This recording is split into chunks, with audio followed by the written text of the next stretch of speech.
H1B visa end కాబోతుంది తొందరలో. దానికోసం బిల్లు కూడా పెట్టిండ్రు. బిల్లు కూడా పాస్ అవుతుంది మోస్ట్లీ. ఇన్ని సంవత్సరాల నుంచి అమెరికాకు ఇండియాకు ఏమన్నా సంబంధం ఉంది అంటే 2 కారణాలు ఉన్నాయి. అందులో మొట్టమొదటి కారణం ఏంటంటే H1B వీసా. ఎందుకు H1B వీసా గురించి మాట్లాడుతూ ఉన్నాను అంటే, చాలా మంది కూడా అమెరికాకు వచ్చిన వాళ్ళు మన వాళ్ళు ఉద్యోగంలో స్థిరపడతా ఉంటారు. వాళ్ళు స్టూడెంట్లు ఎక్కువ వచ్చినా, ఇంకా ఏమన్నా బిజినెస్ తోటి చేద్దాం అనుకున్నా, ఏ విధంగా వచ్చినా యూజువల్గా మెజారిటీ ఆఫ్ దెమ్ ఇవాళ ఎంతమంది గ్రీన్ కార్డులు సిటిజన్స్ ఉన్న వాళ్ళు కూడా చాలా మంది H1B visa which is a work visa మీద వచ్చిండ్రు. వాళ్ళతో పాటు వాళ్ళ వైఫ్లు కూడా వచ్చినప్పుడు వాళ్ళ వైఫ్కి కూడా ఉద్యోగాన్ని కల్పించే అవకాశం చేసింది America, which is H4 visa అంటారు దాన్ని. అయితే ఈ వీసాలని ఇప్పుడు ప్రస్తుతానికి ఎండ్ చేయడానికి అమెరికా సిద్ధపడ్డది. ఎట్లా సిద్ధపడుతుంది, ఏం చేద్దాం అనుకుంటుంది అంటే, వాళ్ళు బిల్లు పెడుతుంది. వాళ్ళ కాంగ్రెస్మెన్ గ్రెగ్ స్ట్యూబ్ అని ఉంటారు, ఆయన రిపబ్లికన్. ఆయన ఏం చేసిండ్రు అంటే, ఈ మన H1B వీసాని ఎండ్ చేయాలి. ఎందుకు ఎండ్ చేయాలి అనే దానికి కూడా ఆయన కారణాలు చెప్పుకొచ్చిండు. ఏమంటా ఉన్నాడు అంటే, ఫస్ట్ ఇది అబ్యూజ్ అవుతుంది. ఇది నిజంగానే అబ్యూజ్ అవుతుందా, మరి దీనివల్ల నిజంగానే ఇబ్బంది పడుతున్నారా అంటే, కొంత మట్టుకు ఇందులో నిజం ఉంది, లేదని ఏం లేదు. ఎట్లా అంటే, మనకు 2 రకాలు చూసుకోవాలి దీన్ని. అమెరికన్ని చూసుకోవాలి, ఇండియన్ని చూసుకోవాలి. అమెరికన్స్ని కనుక చూసుకుంటే వాళ్ళ ప్లేస్లు మనము తీసేసుకుంటున్నాం. ఎట్లా తీసేసుకుంటున్నాం అంటే, కొంత ఇక్కడ వాళ్ళు కొంత నెమ్మదిగా పనిచేస్తూ ఉంటారని ఒక ఉంది ఆ ధోరణి. ఇంకా మన వాళ్ళైతే కొంత కష్టపడి పనిచేస్తూ ఉంటారు, అలా అది ఒకటైతే ఉంది. దాంతోపాటు కొంత భయం భక్తి మన వాళ్ళ దగ్గర కొంచెం ఎక్కువ ఉంటుంది కనుక వాళ్ళు తప్పకుండా మన వాళ్ళైతే కొంత పద్ధతి ప్రకారం చేస్తారని చెప్పి చాలా కంపెనీస్ కూడా ఇప్పుడు మైక్రోసాఫ్ట్ ఒక 15,000 మంది తీసేస్తే అందులో 9,000 మంది వాళ్ళకు వీసా అప్లికేషన్స్ వచ్చినాయి కాబట్టి తీసుకున్నారు. అట్లాగే డిస్నీ, ఇంకా అట్లాగే చాలా కంపెనీస్ ఉన్నాయన్నమాట. కొన్ని వాల్మార్ట్, ఇవి చాలా కంపెనీస్ కూడా ఏం చేస్తాయంటే, అంటే అమెరికన్స్ని తీసేసి మన వాళ్ళకి ఇస్తూ ఉంటాయి ఉద్యోగాలు. ఎందుకంటే వీళ్ళు ఈ పద్ధతిగా చేస్తూ ఉంటారు కాబట్టి. అయితే వీళ్ళు ఏం చెప్తా ఉన్నారంటే, ఇది అబ్యూజ్ అయింది సిస్టమ్. ఎట్లా ఉన్నా కూడా కొంత తక్కువ చదువుకున్న వాళ్ళు, ఎక్కువ చదువుకున్న వాళ్ళు ఉన్నా కూడా ఎక్కువ అమెరికన్స్ కంటే కూడా ఈ మన ఇండియన్స్కి కానీ, అంటే ఎందుకంటే ఎందుకు ఇండియన్స్ చైనీస్ అని చెప్తా ఉన్నారు ఇక్కడ అంటే, 70% ఇండియన్సే ఉంటారు, ఇంకో 10-15% చైనీస్ ఉంటారు అనమాట ఇందులో. అయితే మెజారిటీ ఆఫ్ దెమ్ మనకున్న కనెక్షన్, ఇండియాకి అమెరికాకు ఉన్న #1 కనెక్షన్ ఇదే. మన వాళ్ళు వచ్చిండ్రు, ఉద్యోగాలు చేసుకున్నారు, మంచిగా బిజినెస్లు పెట్టుకున్నారు, ఇవన్నీ చేసుకుంటూ కూర్చున్నా ఉన్నారు కన్సల్టెన్సీస్ అన్ని పెట్టి. అయితే ఈ డిస్ప్లేస్మెంట్ వాళ్ళకి జరుగుతుంది కాబట్టి, అది జరగడం అన్యాయం జరుగుతుంది కాబట్టి వాళ్ళు ఏమంటారంటే, మాకు లోకల్స్కే జాబ్ ఇస్తాం మేము, కనుక అదే మా టాప్ ప్రియారిటీ అని చెప్పి చెప్తా ఉన్నారు. ఇది వాళ్ళకు ఒక సైడ్ అబ్యూజ్. రెండో సైడ్ మన వాళ్ళకి ఎట్లా అబ్యూజ్ అంటే, నిజంగా చెప్పాలంటే ఇప్పుడు H1 మీద వస్తారు ఎవరన్నా, వచ్చిన తర్వాత ఓ 5 సంవత్సరాల దాకా వాళ్ళకి జీసీ చేయరు, ఇంకా అప్లికేషన్ ప్రాసెస్ మొదలు పెట్టరు. ఇక ఆ తర్వాత వాళ్ళ దగ్గర నుంచి మారడానికి ఉన్నప్పుడు ఇంకో 10-20 ఏళ్ళు వాళ్ళ దగ్గరనే పెట్టుకుంటారు. ఇంకా లీగల్ ప్రాబ్లమ్స్ క్రియేట్ చేస్తూ ఉంటారు, చాలా రకాలుగా ఇబ్బంది పెడతా ఉంటారు. అంటే ఒక టైప్ ఆఫ్ బాండెడ్ లేబర్గా ఉంటుంది. ఒక మంచి నీకు కన్సల్టెంట్ దొరికిండు అంటేనేమో సంతోషం, అదే మంచి కన్సల్టెంట్ దొరకలేదనుకో అది చాలా ఇబ్బందికరమైన పరిస్థితి అనమాట.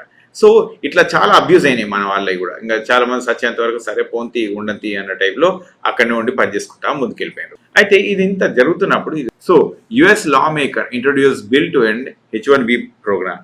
సో ఇప్పుడు దీంట్లో ఏంటంటే, మరి H1B ప్రోగ్రామ్ ఒకటే ఎండ్ అవుతుందా, ఇంకా మిగతా ఎండ్ కదా అంటే, H1Bతో పాటు H4 కూడా ఎండ్ అవుతుంది. అంటే ఇప్పుడు మనకి ఇందులో ఏంటంటే ప్రాబ్లము, ఎవ్రీ ఇయర్ ఒక 80,000 H1Bలు ఉంటాయి అనుకోండి. H1Bలు 80,000 ఉంటే ఇందులో ఆల్మోస్ట్ 70% మన వాళ్ళకే ఉంటాయి. కనీసంగా 55,000 యావరేజ్గా మన వాళ్ళే ఎక్కువ ఉంటారు.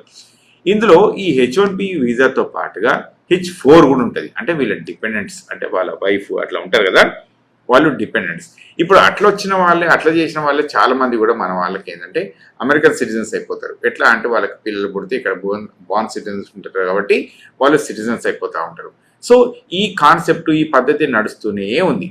సో ఈ పద్ధతి ఇట్లా నడుస్తున్నప్పుడు ఇప్పుడు మనం ఎవరన్నా ఇప్పుడు H1Bని క్యాన్సిల్ చేసేస్తే ఈ పిల్లలు ఏం కావాలంటే, వాళ్ళు మళ్ళీ ఇంకా ఇప్పుడు వాళ్ళకి వీసా కనుక ఎక్స్టెండ్ కానట్టయితే, వాళ్ళకి ఏమైనా H1B ప్రాబ్లం వచ్చిందంటే, వాళ్ళు 10-15 సంవత్సరాల పిల్లలు ఉంటే కూడా వాళ్ళు ఇండియాకి వెళ్ళిపోవాల్సి వస్తుంది. వాళ్ళ వైఫ్ కిడ్ అందరు కలిసి ఇండియాకి వెళ్ళిపోవాల్సి వస్తుంది. సో ఈ ప్రాసెస్ వల్ల మన వాళ్ళకి ఏమైందంటే ఇట్లా ఈ ప్రాబ్లమ్స్ వస్తూ ఉంటాయి. ఇంకా తర్వాత సో ఇంకొకటి ఏం చేస్తూ ఉన్నారంటే, ఇప్పుడు ఉన్న వాళ్ళని కూడా మీరు చూడండి ప్రజలారా, they are screening a lot. అంటే వీళ్ళ సోషల్ మీడియా ప్రొఫైల్స్, వాళ్ళ వెట్టింగ్, అంటే వాళ్ళను తరోగా స్క్రీన్ చేస్తూ ఉన్నారు. వాళ్ళ సోషల్ మీడియాలు ఏమేమి ఉన్నాయి, ఎట్లా ఉన్నాయి అనేది వీళ్ళంతా స్క్రీన్ చేస్తూ ఉన్నారు. ఈ బిల్లు పెట్టింది ఎవరు అని అంటే, ఈయన ఈజ్ గ్రెగ్ స్ట్యూబ్, ఆయన రిపబ్లికన్, ఆయన చేస్తూ ఉన్నారు. అయితే దీనికి ఒక యాక్ట్ తీసుకొచ్చింది, దీని పేరే ending exploitative imported labour exemptions act. ఈ యాక్ట్ ప్రకారం ఏంటంటే ఇప్పుడు వీళ్ళకు లోకల్స్కే ఇవ్వాలనేది వీళ్ళు కాన్సెప్ట్ తోటి తీసుకొచ్చారు. ఇంకా తర్వాత నెటిజన్స్ ఏం మాట్లాడుకుంటారో చూపిస్తాను ప్రజలారా. అయితే దీనికి ఇంతకంటే ముందు ఇంకొకటి ఏం చేసిందంటే ట్రంప్ రీసెంట్గా ఎవరికైనా H1 కావాలి అంటే $100,000 అంటే ఆల్మోస్ట్ ఇవాళ రోజుల 91 లక్షల రూపాయలు కట్టాలి. వాళ్ళు H1 పైన జాబ్ చేయాలి ఫ్రెష్గా ఉన్న వాళ్ళకు అంటే 91 లక్షలు కట్టి వాళ్ళు జాబ్ కోసం అప్లై చేస్తే ఆ పైసలు వచ్చేది అన్నాడు, పోయేది అన్నాడు, ఇంకా మిగిలేదు అన్నాడు. ఇక్కడ ఎట్లుంటుందంటే అమెరికాలో యావరేజ్గా $100,000 వస్తే అవి సరిపోవు. ఒక్కరు ఉద్యోగం చేస్తే $100,000 సరిపోదు. అయితే మరి ఈ ట్యాక్స్లన్నీ ఇప్పుడు ఇక్కడ అమెరికాకు మనం ట్యాక్స్లు పే చేస్తున్నాం కదా అని చెప్పి మనం అనుకోవచ్చు. మనం అమెరికాకు ట్యాక్స్ పే చేస్తున్నాం కరెక్టే. కాకపోతే ఇప్పుడు నాన్ లోకల్గా ఉంటే ఏమైతే ఉంటుందంటే అంత పేమెంట్స్ మనకు రావు. ఇప్పుడు మనము ఎందుకు ఈ మాట చెప్తా ఉన్నాను అంటే కామర్స్ అండ్ ఇండస్ట్రీ మినిస్టర్ ఈయన చెప్తా ఉంటారు. ఏం చెప్తా ఉంటారు అంటే H1B లాస్ట్ సిగ్నిఫికెన్స్ ఎట్లా లాస్ అయిందో ఆయనకు మరి ఆయన చెప్పాలి ఎట్లా లాస్ అయింది అనేది, దానివల్ల ఏం నష్టం వచ్చింది ఏం కష్టం వచ్చింది అనేది ఆయన చెప్పాలి. కానీ ఆయన ఇవన్నీ ఏం చెప్పడు, జస్ట్ లాస్ట్ సిగ్నిఫికెన్స్ అని చెప్పి. ఇప్పుడు మనకున్నో అమెరికాకి ఇప్పుడు ట్రేడ్ డీల్ అయింది కదా, ట్రేడ్ డీల్ అయినప్పుడు అమెరికన్ బ్యూరోక్రాట్స్ తోటి ఇంకా వాళ్ళ సిస్టమ్ తోటి మాట్లాడుతున్నప్పుడు ఈ టాపికే ఎత్తలేదు. టాపికే ఎత్తకపోతే అంటే 70% అంటే ఇప్పుడు ఒక 15 ఏళ్ళ నుంచి చూసుకుంటా ఉన్నారు కదా, ఎందుకంటే H1 నుంచి గ్రీన్ కార్డ్ రావడానికి ఒక 15 ఏళ్ళు పడుతుంది ఇప్పుడు యావరేజ్గా. మన 15 ఏళ్ళు అంటే ఒక యావరేజ్గా ఇప్పుడు చూసుకుంటే ఒక 7.5 లక్షలు 8 లక్షలు ఉన్నట్టున్నారు అనమాట మన H1B వాళ్ళు, ప్లస్ వాళ్ళ డిపెండెంట్స్. అందులోకెళ్ళి ఒక కనీసం 25% వాళ్ళు వేసుకున్నా కూడా ఒక 10 లక్షల మంది 10 లక్షల మంది సంవత్సరానికి ₹1,00,00,000 ఎర్న్ చేసేవాళ్ళు.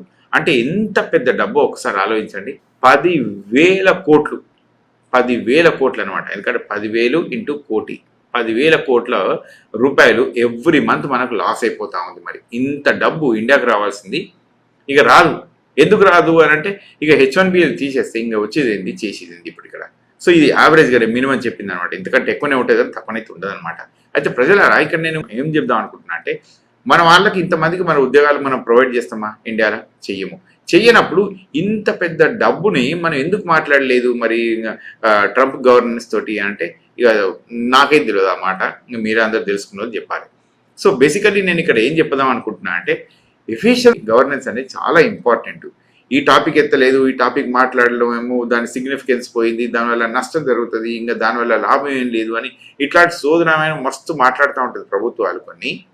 కొన్ని మన ప్రభుత్వం మాట్లాడుతూ ఉంది, కానీ రియాలిటీ ఈజ్ మచ్ డిఫరెంట్. ఎందుకంటే ఇక్కడ మన వాళ్ళు ఇల్లు కొనుక్కున్న వాళ్ళు ఉంటారు, ఇంకా మిగతా అన్ని కొనుక్కున్న వాళ్ళు ఉంటారు. ఇప్పుడు వాళ్ళ H1 ఎక్స్టెండ్ కావట్లేదు అంటే వాళ్ళంతా ఇంకా ఉన్న ఫలంగా ఇండియాకి వెళ్ళిపోవాల్సి వస్తూ ఉంటుంది. సరే ఇప్పుడు ఎక్స్టెన్షన్ కాదు కాబట్టి లెట్స్ సే ఒక 1 ఇయర్కో 2 ఇయర్కో వెళ్ళిపోయేదే అనుకున్నాం. ఎవరన్నా ఇల్లు కొనుక్కుంటారు, ఇల్లు కొనుక్కుంటే ఇవాళ యావరేజ్గా ఒక 5 కోట్లు ఉంటుంది ఇల్లు, కనీసం 3-4 కోట్లు అయితే ఖచ్చితంగా ఉంటుంది అనమాట. సో 5 కోట్లు యావరేజ్గా మనం వేసుకుంటే ఇప్పుడు అంత అమ్ముకుంటే అంత పైసలు ఆ టైంకి రాకుంటే ₹1,00,00,000 నష్టం జరుగుతాయి. ఎవరిస్తారా డబ్బులు అంతా వీళ్ళకు? ఎవరు ఇయ్యరు. ఎట్ ద సేమ్ టైం ఇప్పుడు పిల్లలు అడ్జస్ట్ కారు, ఇక్కడ నుంచి ఇండియాకి వచ్చేస్తే వాళ్ళ పిల్లలు అడ్జస్ట్ కారు, వాళ్ళు 10-15 ఇయర్స్ నుంచి వైఫ్ కిడ్స్ ఇక్కడ కంఫర్ట్స్కి అలవాటు అయితే అయి ఉంటారు కాబట్టి ఆ కంఫర్ట్స్కి మళ్ళీ అలవాటు పడాలంటే చాలా కష్టమైన పని.